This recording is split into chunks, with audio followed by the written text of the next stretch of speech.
Hey, what's up? Kain tayo mga friendship. Ay, gusto ko din ng salat ako. Wait lang. Tanan, salat. Salat. Ang pangit naman ng salita na. Salat. Sorry. Salad. Ayan, pinagtatawanan nila akong dalawa. Hindi ako sinabi. Sabi lang niya.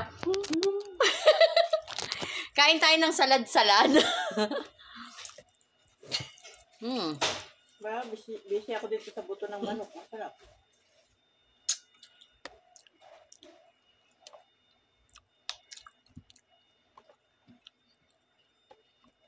Nananawa din kasi matanda. Diba? Siyempre. Kaya ina-alternate ko yung ano niya, yung sausawan niya. Hindi yung gano'n ng gano'n. Araw-araw, gano'n. Saka hindi naman laging healthy yung katawan mo na nasa mood. Kaya nga. Sabi niya, araw-araw daw itlog. Sabi niya kanina. Kimchi, Diba, toge. Nagprito ka ng itlog, may nilaga pa rito.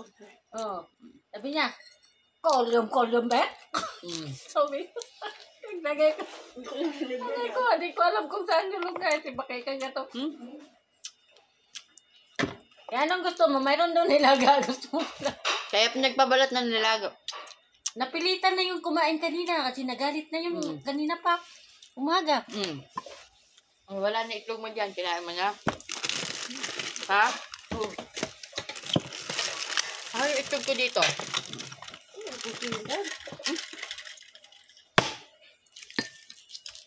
Bakit yung aircon dyan, be, mainit? Hindi nagsuot. Hindi nga, papagawa kami dadating kaya nga. Tapos na si Maria. Kasi siya tatawagan siya. Be, pahingi ako. Makita kayo ngayon. Ano ngayon kung makita niya? O, ayan, kumuha ka. O, ayan, o. O, tama na. O, dami naman. Uy, dero ko lang.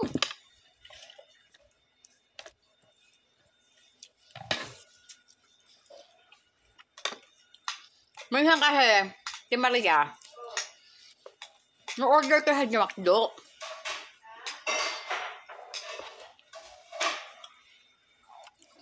Huwag ka na naghugas-hugas dyan. Ano yung hugasan mo?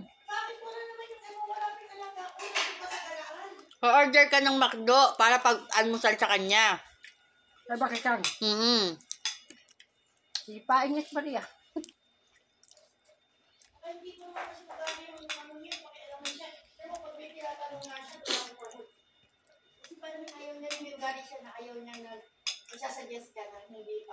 Gusto niya siya. Kanina pa yan.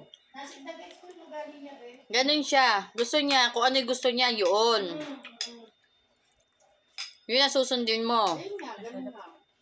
Kaya ang napapagalitan siya minsan ni OIC kasi dito nga lang sa kusina eh. Sabi niya, alam nila yan.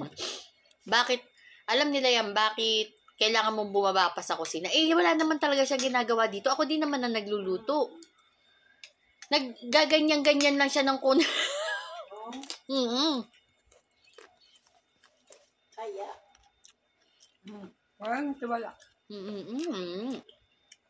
Kaya.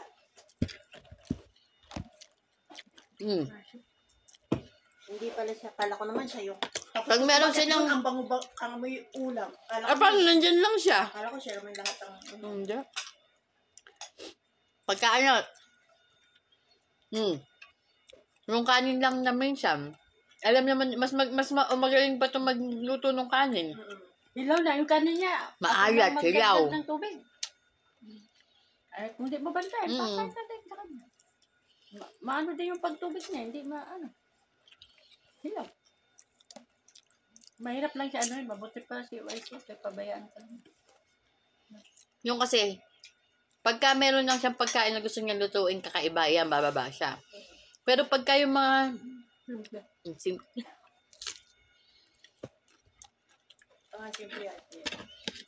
Ayaw niya.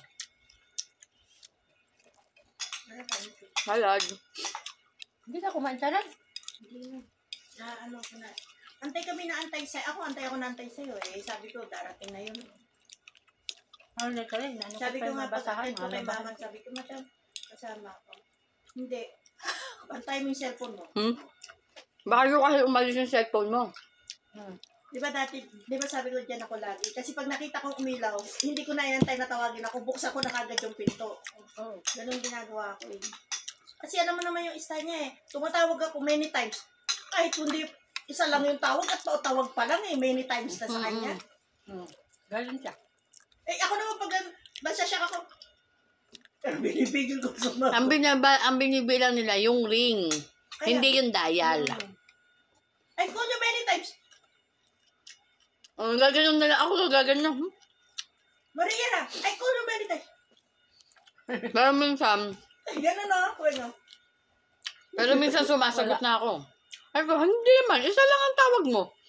Marami na sa kanila yung ring. Yung kaya yung, di ba sabi ko sa iyo pag umalis siya, dyan talaga ako, nasa dulo lang talaga ako. Meron naman yan technique. Ano? Isang ring lang papatayin tapos magpaparing ulit. May ganun siya. Nagkaroon silang mga mag-anak. Ay. Kumain ka pa ba dyan? Hindi na, thank you.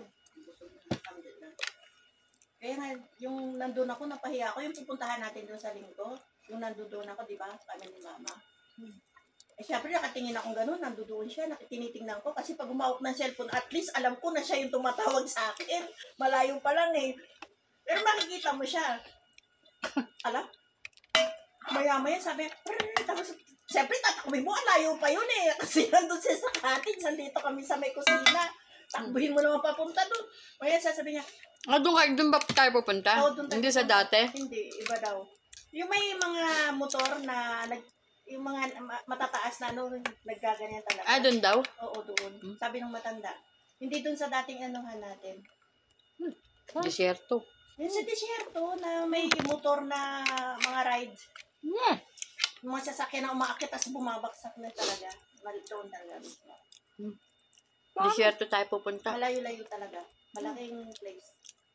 Tapos, yun yung kinukwento ng matanda na, ay, binura ko. Sa inyo ba yun, ma? Masyara, ang laki ng ano. Ilang square meter yun? Sabi ko, sa inyo pala yan, ma? Tapos sabi niya, oo naman siya. Ay, masyala, ang laki niya ng lote niya. Ilan kayo doon? Para yun sa lahat. Okay. Mayabang talaga. Ay, yun sa ano niya yun. Yung sa kapatid niya. Sa kapatid niya, hindi kanya. Oh. Ay, sinabi niya para sa kanila. Hindi, sa kapatid niya yun. Yung babae ba? Yung ano, general din kasi asawa nung tinamong bahay. Wala. Yung pinagtaan niya sa kapatid niya. Iba yung pinuntahan natin dati, diba? Ito yung doon. Pinuntahan naman natin. Tapos may mga kwartong-kwartong ganyan. Nandun silang madam na doon nag-stay kung gusto doon. Pero kadalasan doon sa cottage na nakaupo. Sila nakaupo sa cottage. Oo, doon. Kami sa kusina lahat. Nakatingin ganun pag tinawag. Kailan takbo ka agad. Ang layo na tatakbuhin mo para makapunta ka muna doon. Oo, kasi malayo yung kwan. Madam! Many times I got... Parang sumagot na ako. Many times na talaga. Many times na. Mabuti pag di ka na sumagot many times eh. Madam, you saw me. I was running from... Sabi ko pa, explaining ko to sa kanya. Eh, syempre, nakita ko na tumatakbo. No, ayoko na mag-ano sa kanya.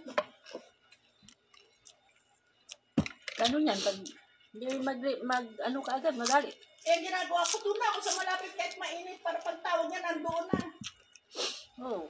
Hindi naman niya maintindihan. Malayo man.